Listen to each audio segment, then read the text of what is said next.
দেখেন, মাকে ভালোবাসলে বউ চলে যায়, এটা আসলে আমি আগে বিশ্বাস করতাম না। আমার এখন বিশ্বাস করতে বাধ্য হইতাছি যে আমার মা বড় ভাইয়ের ঘরে খায় না, আমার ঘরে খায় কেন, এটা আমার বউ সহ্য করতে পারে না।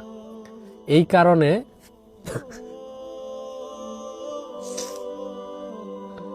আমার বউ আজকে 15 দিন যাবৎ বাড়ি থেকে চলে গেছে, তার বাপের বাড়ি আসতেছে না। সে তার কথা একটাই যে তুমি তোমার মাকে যদি আমাদের সাথে নিয়ে খাও তাহলে আমি তোমার সাথে থাকতে পারবো না। যেই মায়ের জন্য আমি এত ঘর বাড়ি, যে মায়ের জন্য এত কষ্ট করলাম, এই যে সুন্দর ঘর বাড়ি বানাইলাম, আজকে সেই মায়ের ছাড়া আমি কিভাবে আলাদা খাবো? এটা তো আমার পক্ষে কোনোভাবেই সম্ভব না। আর এত শখের বউ আমি হেলিকপ্টার দা বিয়া করে নিয়ে এলাম আমার বাড়িতে। আসলে কথা হয়েছে কি, কথা হইলো যে মা বাবার কথার অবাধ্য কোনো সময় হল লাগে না। আমার মা আমারে দেখে বিয়া করাবার নিকা চাইছিল। আমি বলছিলাম যে দেখো আম্মা, আমার পছন্দে আমি বিয়া করবো, আমি তোমাদের পছন্দে সবকিছু করতে রাজি আছি। কিন্তু তবে আমার মায়ে বাপে একটা কথাই বলছিল, দেখো বাবা, প্রেম করে বিয়া করলে কিন্তু বউ টিকে না।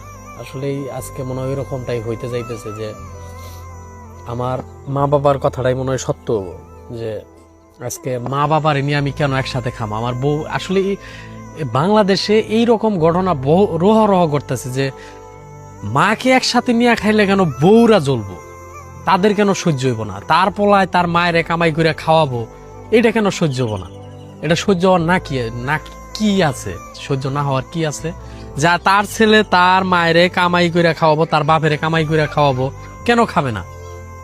তার ভাত, আমার বউয়ের ভাত সে পাইলে হয়েছে, কাপড় চোপড় পাইলে হয়েছে, তার সমস্যাটা কোনো? আমার ইনকাম করা অর্থ যদি আমার মায়ের বাপে না খাইতে পারে, তাইলে আমার এই ইনকামের কোনো অর্থ আছে? তাইলে কোনো মানেই নাই। এখন বিষয়টা হলো যে আমার বউ থাকুক বা না থাকুক তাতে আমার কোনো যায় আসে না, কিন্তু আমার মা বাবা আমার সাথে সব সময় থাকবো। এই যে আমার বাচ্চাটা আজকে একা একাই খেলাধুলা করতেছে, তার মা আজকে 15 দিন ধরে ফালাই থুয়ে গেছে। আম্মা, ও আম্মা, আম্মা গো, তোমার আম্মা গেছে গা।